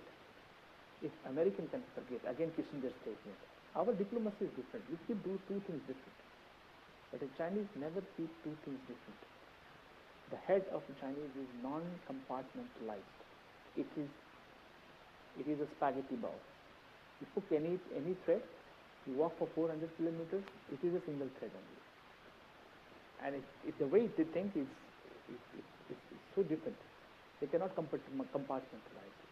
That's the reason, actually. If you ask me, Chinese still hate Japanese more than Americans. Then they hate Americans more than anybody. India comes 6th and 7th positions, and we have been in that position for other reasons. That's a topic for some other lecture. But that's what I'm saying. These things are unpredictable, but the way the trade war is happening, it is going to get more intense.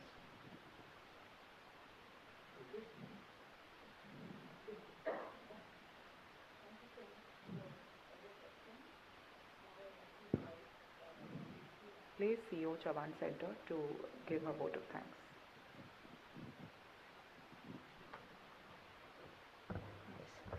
Thank you. I was just about to say, sir, we would have, yes, we wanted to hear more from you. So, probably being a journalist, he wants somebody to ask him a question. Sorry.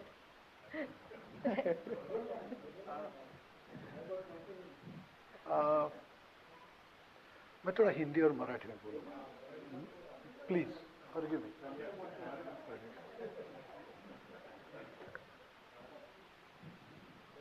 सरांनी फार मोठा perspective मांडला चायनाचा, आणि चायनाचा एक मोठा इतिहास आपल्यासमोर मांडला, जो मला सुद्धा माझ्या अभ्यासात उपयोगी पडणार आहे. मी पत्रकार आहे, हां, त्यांच्यासारखा अकॅडमिक नाही, त्यामुळे मला असं ठक ठक ठक ठक मला नाही सांगता येणार. हां, पण माझ्या एक लक्षात येतं की कसे देश वर येतात आणि त्यांचं काय काय होतं. माझा अधिक इंटरेस्ट होता तो किसिंजर या माणसामध्ये. महाबिलंदर माणूस होता, आणि मला किसिंजर समजला तो ओरियाना फलाचीने त्याच्या घेतलेल्या इंटरव्ह्यूमुळे. आणि किसिंजर आणि निक्सन यांच्यामधली रिलेशनशिप हा माझ्या अभ्यासाचा आणि फार आवडीचा विषय होता. आणि राजकारणाकडे पाहताना मी असं बघतो की माणसं त्यांचे इंडिव्हिज्युअल त्यांचं व्यक्तिमत्व असतात, आणि मग त्यांचे विचार अशांच्या कॉम्बिनेशन म्हणून पुढे येत असतात. जसं चीनचं झालं तसं आयडिओलॉजी वगैरे हे सगळं एका परीने बोलण्यासाठी असतं. शेवटी प्रत्येकाचं एक स्वतःचं व्यक्तिमत्व असतं, स्वतःचे विचार असतात, आणि ते पुढे घेऊन जाण्याच्या खटपटीत माणसं असतात. तीच मारामारी निक्सन आणि किसिंजर दोघांमध्ये होती. दोघे एकमेकाला शेंड्या लावायच्या प्रयत्नात होते, दोघे एकमेकाचे पंख कापण्याच्या प्रयत्नात होते. आणि मला ते फार फार इंटरेस्टिंग वाटतं. म्हणजे किसिंजरचं ऑफिस स्वतंत्र होतं, आणि त्याचं ऑफिस निक्सनला काय करतं ते कळायचं पण नाही. हा अनेक वेळा नाहीसा व्हायचा, ते निक्सनला पण कळायचं नाही. निक्सन काय करतो ते ह्याला कळायचं नाही, हा काय करतो ते त्याला कळायचं नाही, आणि अशा लोकांच्या हातात देश. आणि अशा परिस्थितीमध्ये आपण सर्व फेस करत असतो. यांनी मांडलेल्या विषयापेक्षा पूर्णपणे वेगळा आहे. त्यांनी मांडलेल्या विषयाचे सगळे मी नोट्स घेतले आहेत. माझा अभ्यास आहे, आणि मला खूप आनंद झाला. मला खूप गोष्टी नव्याने समजल्या. पण मला सारखं असं वाटतं तर की ह्या सगळ्या मारामाऱ्या कशामुळे होतात, त्यातली माणसं कशी कशी गुंतलेली आहेत, प्रत्येक देशाचं कल्चर कसं असतं. आणि आता मला असं दिसतंय की चीन झाली सुपर पॉवर. आता हे सगळं मांडत असताना कोल्ड वॉर नंतर मला लक्षात आलं की जगाची विभागणी एकीकडे अमेरिका होती, आता चीन आहे, आता मध्यपूर्व आहे. तुम्हाला माहिती नाही कुठल्या क्षणी सौदी अरेबिया, कतार, बहारीन आणि हे लोक काय करतील काय नाही कळायला मार्ग नाही, कारण ते सुद्धा त्यांच्यापर्यंत जगात भाग घेत आहेत. युरोप ही सुद्धा एक इमर्जिंग पॉवर आहे, काही कळायला मार्ग नाही. म्हणजे अमेरिकेमध्ये आणि इंग्लंडमध्ये सगळे पैसे गुंतवतात सौदी. कुठल्या क्षणी सौदी काय खेळ करतील आपल्याला काही कळायला मार्ग नाही. तेव्हा अशा ह्या सगळ्यामध्ये हा किसिंजर नावाचा माणूस होता. आणि मला असं वाटतं की जे असं मानतात की तो फार मोठा डिप्लोमॅट अमुक तमुक आहे, मला माहीत नाही. मी इंडिव्हिज्युअल म्हणून मला पाहता का अभ्यासू होता, येस, अकॅडमिक होता, येस, सगळ्या गोष्टीच्या, पण हे सगळे जुगार खेळत असतात हे. आणि हा एक मोठा जुगारी माणूस होता आणि तो चीनबरोबर खेळत होता. मलाही असं दिसतं. मी अकॅडमिक नाही, मला माणूस म्हणून दिसतं. कारण असे जुगार मला आपल्याकडे दिसतात, असे जुगार मला सर्व ठिकाणी दिसतात की त्यांचे वर्ल्ड व्ह्यू काय असतात आणि काय नाही. हा माणूस खूप इंटरेस्टिंग होता. आणि मला किसिंजर आणि चीन समजलं ते सिनेमामधून. मला फार मजा आली. नाही, मला हे पुस्तकं वाचण्यापेक्षा सिनेमातून नाही वाचलं. निक्सनवर 27 सिनेमे निघालेले आहेत निक्सनवर, 27. आणि त्याच्यापैकी जवळपास 24 सिनेमे हे गंभीर सिनेमे आहेत. एक किंवा दोनच स्पूफ आहेत. आणि त्यातल्या 3 सिनेमामध्ये निक्सन आणि किसिंजर यांच्यामधले रिलेशनशिपवर आहे दोघांच्या. आणि प्रचंड इंटरेस्टिंग आहे. कोण कोणाला फसवत होतं आणि काय करत होतं काय कळायला मार्ग नाही. एनिवे, हा वेगळा मुद्दा आहे. पण तुमचं भाषण मला खरंच आवडलं. मला खूप खूप नवीन गोष्टी तुमच्याकडून शिकायला मिळाल्या. भविष्यामध्ये मी येत जाईन तुमच्याकडे. आणि तुम्ही हे जे भाषण दिलं त्याच्याबद्दल मी आभारी आहे. तुमचाही आभारी आहे. तुम्ही सगळं घडवून आणलं त्याच्याबद्दल. मला जमेल तेवढं मी तुम्हाला मदत करत राहीन. पण really I enjoy. Thank you. Thank you.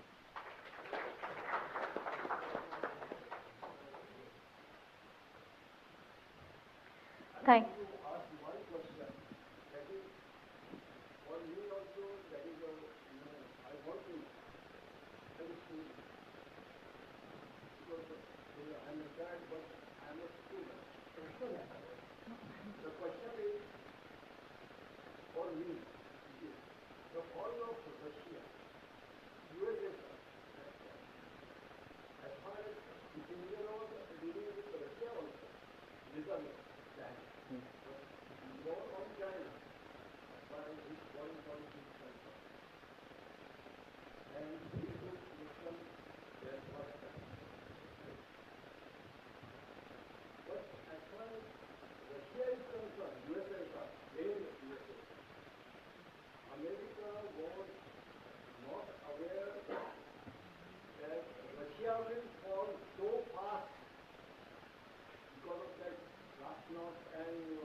More or less, this is your opinion. I want to know. So, I think you can do that later. No, it is regarding, but then time constraint. मी फक्त एका मिनिटात त्याचं उत्तर देतो. Sir मराठीतून बोलले म्हणून मलाही थोडं वाटतंय की मराठीतून बोलायला. Okay, I'll speak in English. Maybe when we go for tea, I'll speak in Marathi. See, the important thing is that from 1960 onwards, there was a strategic triangular relationship between USSR, China, and America. And each country was using one suitor to fool the third one.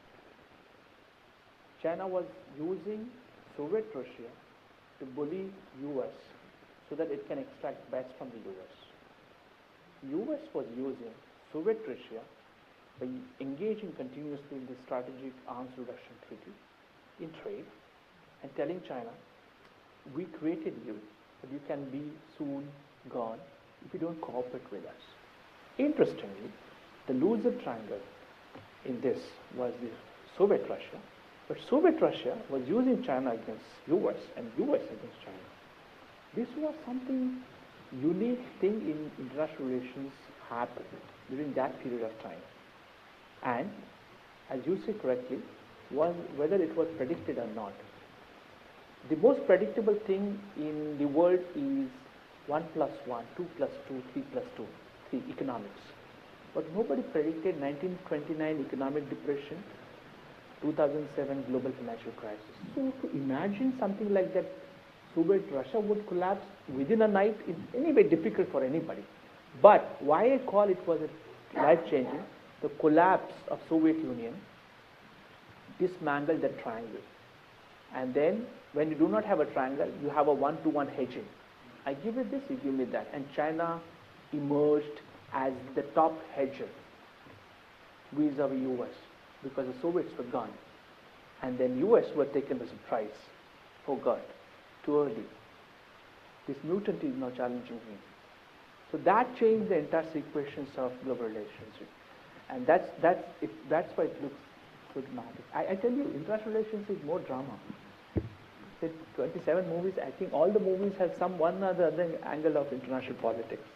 So that's my shortest answer to you, sir. Thank you so much.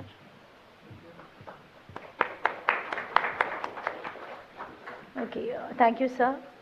Thank you for your wonderful speech. And Damleji, thank you for speaking in Marathi also, because we would like to say this Mumbai Dialogue platform which Yashwantrao Chavan Center started.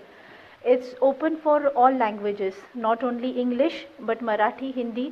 कारण आमचं तेच कारण आहे आम्ही जे Mumbai dialogue सुरू केला की ही चर्चा इथे घडावी पण ती इंटरनॅशनल अफेअर्सबद्दल जरी आपण बोलत असलो it has to reach the last man because it affects the last man it impacts the last man so हे शेवटच्या तळागाळातल्या माणसापर्यंत पोहोचावं याचीच आमची इच्छा आहे आणि with all the love that we are getting from you we hope that someday our program reach to that level that we can have some translators over here to translate this wonderful speeches. So, आणि Damleji thank you for speaking here because I was wondering कदाचित तुम्ही आज नाही बोलणार उद्या ब्लॉगमध्येच लिहाल का काय so we also hope want to come and yes Arvind sir, what a wonderful presentation it was. I mean, just as a yes, we did feel like students, and as a common man, I would like to say, felt like taking a picture of every presentation, every PPT that you have made, every slide. Because we have always learned that slides should be with minimalistic words, and you just with few words you explained it so wonderfully. We had heard a lot about you from Nehru sir, and we could witness it today. So thank you so much. You were talking about narratives, and you are a wonderful narrator, we would say. We all were engrossed in this lovely story of China, right? Yes, yes, and with such calm and such simplicity. So thank you. Your choice of the Kissinger and China topic highlighted the transformative power of diplomatic decisions. By delving into Kissinger's actions, you have shown how one person's strategic moves can transcend borders, influencing not only a nation but the global landscape. This simplicity and clarity in your presentation emphasizes the profound impact of individual agency on the course of history, and that we are not only seeing in the case of China, but I think we are seeing it in our own country and around as well. So thank you everyone. With this, I would like to thank everyone, the speaker, the chairperson, and the lovely audience who keep supporting us, who is coming over here to attend these sessions, be a part of it. And the best part is the questions and the interaction which happen. So all those who are watching us live on FB, on Facebook, on YouTube, we would always request you to come here and attend these sessions, because when you have this vibrancy, it takes it to a different level. And since we are talking about movies, I would like to invite all of you for Yashwant International Film Festival. YCC has this year is the 14th year of Yashwant International Film Festival at YB Chavan Center, and it starts from 1st to 7th February. So please do come here. Right now we are also venue partners for Kala Ghoda Art Fest for theatre and stand-up. So it's as we are talking, it's going on. So please do visit us for that too, and keep watching us online on our website to see what else interesting is coming over here. Although Honorable Tai couldn't come here today, but I'm very sure that she is watching us on FB Live. She never misses any Mumbai Dialogue session. On our monthly meetings, we do have discussion about this as well. And she is the one who I think takes these topics to the grassroots and top to bottom everywhere. So thank you everyone for this session again, and we will end with national anthem. Thank you. Thank you.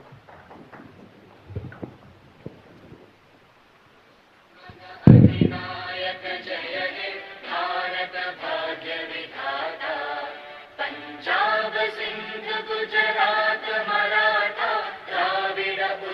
खडबङ्गा Vindhya Himachal Yamuna Ganga उच्चल जलधितरङ्गा तव शुभ नामे जागे तव शुभ आशिष मांगे गाहे तव जय गाथा जन गण मंगलदायक जय हे भारत भाग्य विधाता जय हे जय हे जय हे जय जय जय जय हे